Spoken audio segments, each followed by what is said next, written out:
श्री स्वामी समर्थ प्रेक्षकांनो, जुळली गाठ या मालिकेमध्ये आता असला जबरदस्त ट्विस्ट येताना आपल्याला पाहायला मिळणार आहे.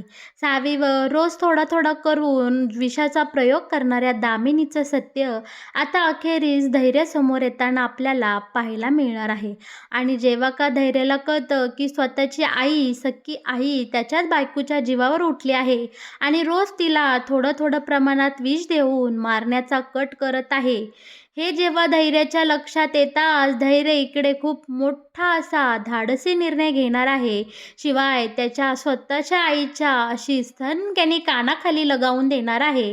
आणि मातृत्वाला लांछन लावणाऱ्या दामिनीचा इकडे आता धैर्य कसा प्रकारे अपमान करणार आणि तिला नक्की काय शिक्षा देणार, हे जर तुम्हाला जाणून घ्यायचं असेल तर तुम्हाला आपला हा व्हिडिओ अगदी शेवटपर्यंत बघा, म्हणजे तुमच्या सगळं काही इकडे लक्षात येऊन जाईल. तर मग प्रेक्षकांनो, इकडे मालिकेमध्ये समोरच भास्कर नीतावर दादागिरी करत असतो. त्याच वेळी तिथे सावी येते आणि भास्कर मात्र अगदी डोळं वाटारून पाहत असते. भास्कर आता उठतो आणि हिच्यापाशी येतो आणि बोलतो की काय चाललंय दोघींचं, नीता काय विषय आहे. तेव्हा आता इकडे सावी या भास्करच्या डोळ्यात डोळे घालून रागाने भास्कर बघत असते. तेव्हा आता इकडे लगेच आपली नीता बोलते की अहो थांबा, मी तुम्हाला नाश्ता घेऊन येते. आणि सावी, चल बाळा तुलाही नाश्ता देते. पण सावी इकडे नीताला बोलत असते की या भास्कर दादाला तुमच्यासोबत असं काही वागल्याबद्दल शिक्षा मी मिळवून देणार म्हणजे देणार. आणि आता भास्करच्या त्या नजरेतून आणि सावीच्या या बदल्याच्या आगीतून आपली नीता मध्य काढते आणि सावीला तिच्यासोबत किचनमध्ये घेऊन जाताना आपल्याला पाहायला मिळणार आहे. पण जाता जाता आता भास्कर म्हणतो की ही सावी माझ्या कशी काय बघते. तेव्हा आता इथे नीता याचं उत्तर न देता गपचूप सावीला तिथून घेऊन जाताना आपल्याला पाहायला मिळणार आहे. बरं का, दुसरीकडे किचनमध्ये आता अवंती आणि नीता छानपैकी इकडे नाश्त्याच्या तयारीला लागलेल्या असतात आणि त्यांची कांदा चिराचिरी बाकी सगळी छोटी मोठी कामं इथे किचनमध्ये चालू असतात. त्याच वेळी तिथे दामिनी येते आणि बोलते की नाश्त्याला काय बनवलं आहे. तेव्हा या सांगतात की हो, नाश्त्याला आम्ही पोहे बनवणार आहोत. आणि इकडे लगेच दामिनी बोलते की सावीसाठी काय बनवले. तेव्हा आता इकडे अवंती बोलते, अहो आई, सगळ्यांसाठीच पोहे बनवायला घेतले आहे. बरं का, आता यांच्या दोघींवरही आता ही आपली दामिनी ओरडते, खेचकते आणि बोलते की तुम्हाला मी बजावून सांगितलं होतं ना सावीसाठी रोज काहीतरी वेगळा नाश्ता बनवायचा. तिची तब्येत खराब आहे, तिच्या पोटात चांगलं चुंगलं गेलं का तेवढेच तिची तब्येत सुधारेल. आता मात्र या दोन्ही सुनांना कळून चुकलेलं असतं की दामिनीचा काही वेगळाच प्लॅन आहे. दामिनी रोज थोडं थोडं करून सावीच्या जेवणामध्ये काहीतरी घालते. इकडे त्यांना तेच आठवतं आणि त्या दामिनीकडे पाहून घाबरलेल्या असतात. दामिनी बोलते की व्हा तुम्ही दोघीजणीही बाजूला, मी बनवते सावीसाठी काहीतरी छान नाश्ता. पण या घाबरलेल्या असतात. या काही त्यांची जागा सोडत नाही, कारण त्यांना चांगलं आठवत असतं. त्यांनी एकदा पाहिलेलं असतं की दामिनी कशाप्रकारे सावीच्या जेवणामध्ये कसलं तरी औषध घालते ते. पण तितक्यात आता तिथे आपली सावी नाचत नाचत येते आणि बोलते की काय बनवणार आहात तुम्ही माझ्यासाठी नाश्त्याला. तेव्हा दामिनी बोलते की तुला हवं ते. तेव्हा सावी बोलते का तुम्हाला हवं ते बनवणार. आणि बरं का, हसत मस्करी करत आता इथे तिने दामिनीची चांगलीच खेचलेली असते आणि तिला बोलते की माझा नाश्ता तर झाला, मी नूडल्स खाल्ले ना, माझ्या फ्रेंडनी माझ्यासाठी नूडल्स बनवले होते आणि ते मला खूप आवडले आणि माझं झाला नाश्ता करून. आता तुम्ही माझ्यासाठी काहीच नका बनवू. असं इकडे आता आपली सावी दामिनीला बोलताना पाहायला मिळणार आहे. दामिनी बोलते कुणी दिला तुला नाश्ता. तेव्हा लगेच तिकडनं धैर्य येतो आणि बोलतो की मी दिला अगं आई, तिला खूप भूक लागली होते आणि नाश्त्याला काही नव्हतं, मग म्हणलं चला तिला नूडल्स बनवून देऊया आणि मी तिला नूडल्स बनवून दिले आहे. बरं का प्रेक्षकांनो, इकडे आता दामिनीचा पुन्हा एक दिवस वाया गेलेला असतो आणि तिचा डाव इथे फिसकटलेला आपल्याला पाहायला मिळणार आहे. तोच हॉलमधून कुणीतरी आल्याचा आवाज येतो आणि एक बाई ओरडत ओरडत इकडे घरामध्ये घुसलेली असते. तेव्हा धैर्य त्या बाईच्या आवाजाच्या दिशेने आता बाहेर जातो आणि नक्की कोण घरामध्ये ओरडत आले याची चौकशी करताना आपल्याला पाहायला मिळणार आहे. बरं का, ती बाई आता रडत-रडत इकडे दामिनीपाशी येते आणि बोलते की "मॅडम, हे मला भेटत नाहीये. ह्यांचा काही पत्ता लागला का? खूप वेळ झालं मी शोधते, पण यांचा काही सुगावा लागेना." तेव्हा दामिनी तिला बोलते की "आपण आज जाऊन बोलूयात का?" कारण तिथे धैर्य असल्यामुळे ती एकदम गप्प झालेली असते. पण ती बाई आता बोलते ना की "आई, काय प्रकार आहे?" तेव्हा ती बाई बोलते, "अहो साहेब, माझा नवरा भेटत नाहीये." म्हणजे काय झालं, सावीच्या बाबांचा जेव्हा ॲक्सिडेंट झाला त्याच्यानंतर ते खूप उदास होते आणि बरेच दिवस ते एकदम कसल्या तरी विचारात असायचे आणि अचानक ते गायब झाले आहे आणि आता ते मला भेटत नाही. रोज मी त्यांची डोळ्यात तेल घालून वाट पाहते, पण ते कुठं गेले मला समजतच नाही. साहेब, तुम्हाला माहिती आहेत का माझे अहो कुठं आहेत? आता इकडे आपल्या धैर्यासमोर एकतर खूप मोठ्या गोष्टीचा खुलासा झालेला असतो. धैर्य आता त्याच्या आईला बोलतो की "आई, तुला माहिती आहे का सुधाकर काका खूप दिवस झाले गायब आहेत." "काय विचारतोय?" तेव्हा आता इकडे दामिनी धैर्यासमोर शांत झालेली असते. बरं का, आता इकडे धैर्य बोलतो, की "आई, काय विचारतोय मी तुला? तुला माहीत होतं का सुधाकर काका गायब आहेत?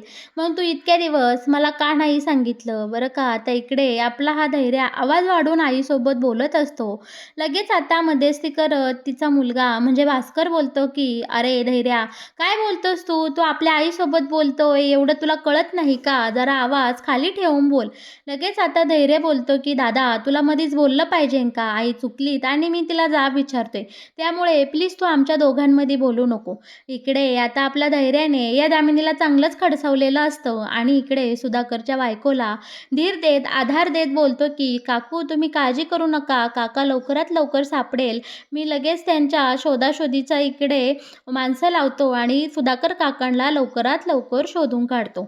इकडे मात्र या तिघीही जावा खूप खुश झालेल्या असतात, सावी, अवंती आणि नीता. कारण अखेरीस इकडे आपल्या या धैर्यासमोर निदान सुधाकर गायब आहे ही गोष्ट तरी पोहोचलेली असते. पण इकडे मात्र आता आपला धैर्य खूप असा रागावलेला असतो आणि आईने का बरं लपवलं असेल या गोष्टीसाठी तो आता विचारात पडलेला आपल्याला इथे पाहायला मिळणार आहे. बरं का, आता बाजू सावरत इकडे दामिनी बोलते की "अरे धैर्या, तू एकतर सावीच्या खूप टेन्शनमध्ये होतास. सावीचा आजार आणि बाकी सगळ्याच गोष्टी तुझ्या मागे होत्या. म्हणूनच मी तुला ह्या प्रकरणाविषयी काही बोलले नाही. पण ठीक आहे, सुधाकरचा शोध चालू आहे. तू काही काळजी करू नको." असं ती आता आपल्या धैर्याला सांगत असते आणि धैर्य मात्र इकडे सुधाकरच्या बायकोला बोलतो की "काकू, तुम्ही पण काळजी करू नका. लवकरात लवकर सुधाकर काका सापडेलच." दुसरीकडे मात्र या तिघीही जावा एकमेकींसोबत कुजबुजत असतात. नीता बोलते की "बरं झालं सावी, आपला प्लॅन वर्क झाला. आपण काल त्या बाईच्या घरी तिला पाठवलं. त्यामुळे का होईना तिला आठवलं की आई तिची मदत करणार आहे आणि त्या निमित्ताने ती इथं आले आणि धैर्या भाऊजींसमोर सगळा काही इकडे प्रकार उघड झालेला आहे." पण आता अवंती बोलते की "पण त्या गाडीच्या नंबरचं काय? तो नंबर कसा काय भाऊजींपर्यंत पोहोचवायचा?" तेव्हा आता या दोघींची कुजबूज चालूच असते आणि त्याच्यानंतर सगळे आपापल्या मार्गाला लागतात आणि इकडे आता आपल्या अवंतीने काही गाडी नंबर शोधून काढलेले असतात आणि ती बोलते की "सावी, या 4 नंबरपैकी ही गाडी एका कोणाची तरी असणार आहे. त्यामुळे तू लवकरात लवकर या नंबरवर फोन करून चौकशी करून बघ आपल्या काही हाती पुरावे लागतात की नाही." बरं का, इकडे अवंतीने खूप मोठं काम केलेलं असतं, पण आता सावीला त्या 4 नंबरवर कॉल करायचा असतो. पण इथे काय होतं, सावीच्या फोनला बॅटरी नसते, म्हणजे तिचा फोन इकडे डेड झालेला असतो आणि दुसरीकडे मात्र अवंतीचा फोनसुद्धा तिकडे बेडरूममध्ये राहिलेला असतो. तेव्हा आता इकडे सावी बोलते की "लवकरात लवकर आपल्याला हे फोन करून पाहिले पाहिजे. चला आपण नीता वहिनीच्या फोनवरून फोन करूयात." बरं का, आता या दोघीही धावत पळत किचनमध्ये नीताजवळ जातात. नीताचा फोन घेतात. आता सावी इकडे फोनवर बोलणार असते. दुसरीकडे अवंती बोलते "ठीक आहे, मी लक्ष ठेवते." आणि आपली नीता बोलते की "मी बाकीची तयारीला लागते." तिघी जावांचा प्लॅन आता इथे एकदम सक्सेसफुली झालेला असतो आणि आता आपली जी सावी आहे ना, ती फोनवर बोलत असते आणि जे काही माहिती मिळते का नाही त्या गाडीबद्दल त्याची चौकशी तिची चालू असते. इकडे सावीचंही काम एकदम परफेक्ट झालेलं असतं. दुसरीकडे अवंतीने लक्ष ठेवलेलं असतं आणि आता अवंती बोलते "बाई, इथून पुढं तुला कोणाला फोन लावायचा असेल ना, तू तुझ्या रूममधून लावत जा. कारण इथे किचनमध्ये कोणाला फोन लावणं खूप अवघड काम आहे." मला किती भीती वाटत होती. आता या तिघी जावांचं पुन्हा छानपैकी इकडे बॉन्डिंग आपल्याला दिसून येतं. या गप्पा मारतच असतात. त्याच वेळी तिथे आता आपला धैर्य येतो आणि धैर्य सावीच्या हातात फोन पाहतो. आता लगेच धैर्य विचारतो की सावी तू इथे काय करते? आणि आता पुन्हा एकदा धैर्य म्हणतो की सावी तू इथे फोनसाठी आली. हा फोन कोणाचा आहे? अनिता वहिनी तुम्ही सावीला का बरं फोन देता? मी तुम्हाला बजावून सांगितलं आहे ना तिला फोन द्यायचा नाही. आणि आता इकडे धैर्य आपल्या सावीवर रुसलेला रागवलेला आपल्याला पाहायला मिळणार आहे. आणि या दोघांचंही इकडे गोड भांडण चालू असतं. त्याच वेळी आता आपल्या या नीताने तिच्या सासूबाईंसाठी देवळात जायला जे आरतीचं ताट बनवलं असतं ना त्या ताटाच्या निरांजनेला लागून आपल्या सावीची ओढणी जळते.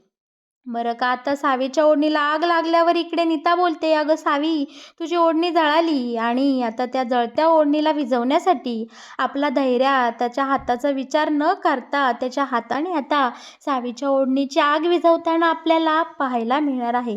सावी पुन्हा एकदा बोलते की फ्रेंड तू माझी किती काळजी करतो. आणि आता सावी एकदम तिच्या मनातल्या भावना वेड्याच्या स्वरूपात का होईना इकडे धैर्याजवळ व्यक्त करताना आपल्याला पाहायला मिळणार आहे.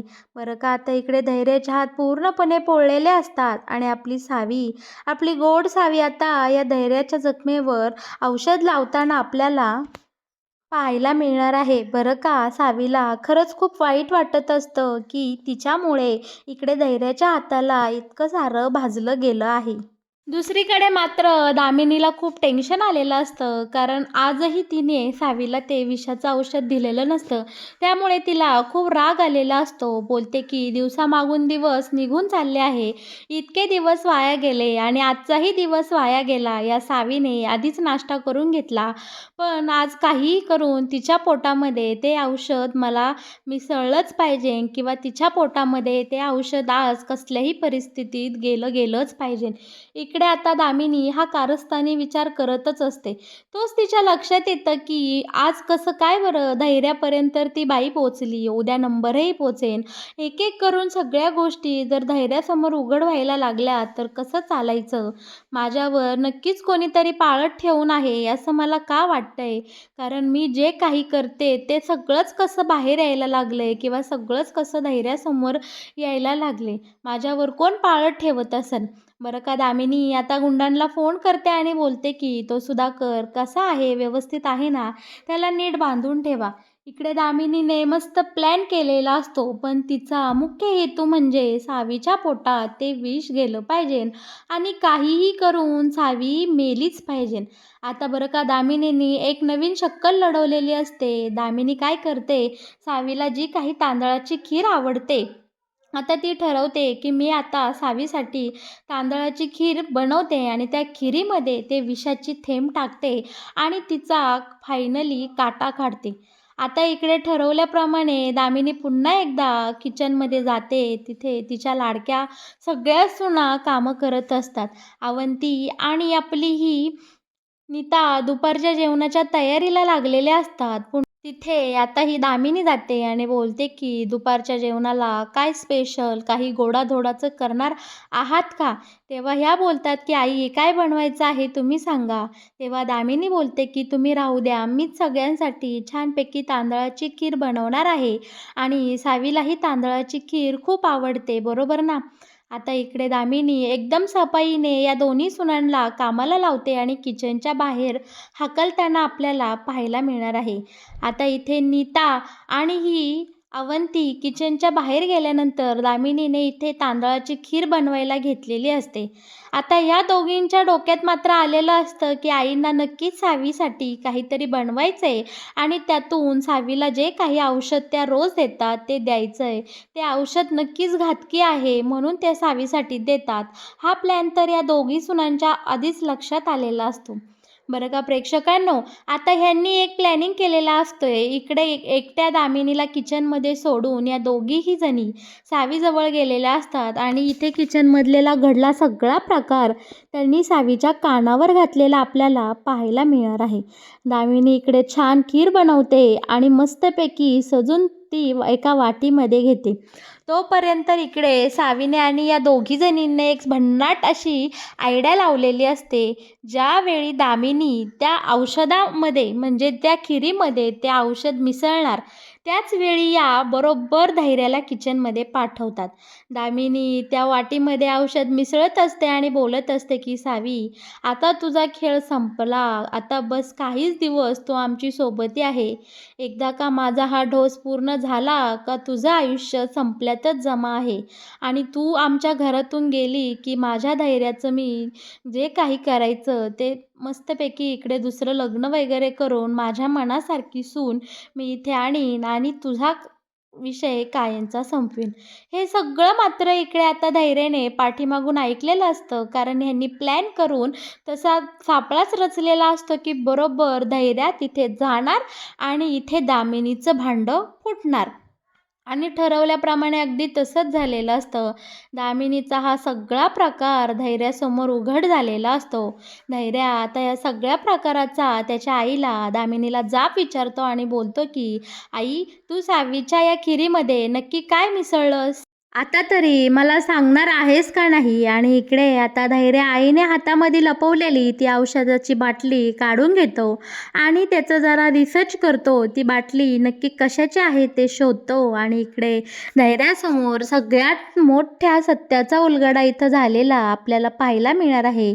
आता धैर्याला कळून चुकलेलं असतं की आई रोज थोडं थोडं करून सावीला मारण्याचा प्लॅन करते आणि तिच्या जेवणामध्ये विष देत सावीला मारण्याचा कांड तिने केलेला आहे. बरं का प्रेक्षकांनो, आता आपला धैर्या समोर कोण आहे पुढं मागचा विचार न करता आता या सगळ्यांसमोर धैर्या डायरेक्ट इकडे दामिनीच्या सनकेने कानाखाली लगावून देताना आपल्याला पाहायला मिळणार आहे आणि तिला या सगळ्या प्रकरणाचा जाब विचारतानाही दिसणार आहे. बरं का इकडे मात्र आता सावी, अवंती आणि नीताला खूप आनंद झालेला असतो, कारण अखेरीस त्याच्या म्हणजे धैर्याच्या या आईचं जे काही खरं रूप आहे, जे काही कारस्थानी रूप आहे ते धैर्यासमोर उघड झालेलं असतं आणि आता कामिनी इथे चांगलीच तोंडावर पडलेली आपल्याला पाहायला मिळणार आहे. तर मग प्रेक्षकांनो, कसा वाटला तुम्हाला जुळली गाठ या मालिकेचा येणारा हा नवीन ट्विस्ट? या मालिकेविषयी असेच नवनवीन अपडेट जर तुम्हाला जाणून घ्यायचे असतील तर तुम्ही आपल्या या चॅनलला नक्की सबस्क्राईब करा. आणि हो, आपल्या या व्हिडिओला लाईक केल्याशिवाय अजिबात कुठे जाऊ नका. धन्यवाद.